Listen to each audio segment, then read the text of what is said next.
Hello, in front of me I've got SONY Xperia 1 Mark III. In this video I'll show you how to use Google Assistant on lock screen. Firstly, let's go to Google app, tap button in the right corner, go to Settings, Google Assistant and tap on Voice Match. Now turn this function on.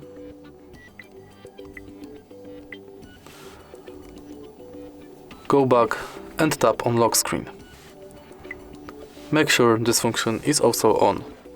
Now we can lock the screen and simply say, "Hey Google, what's the weather like today?"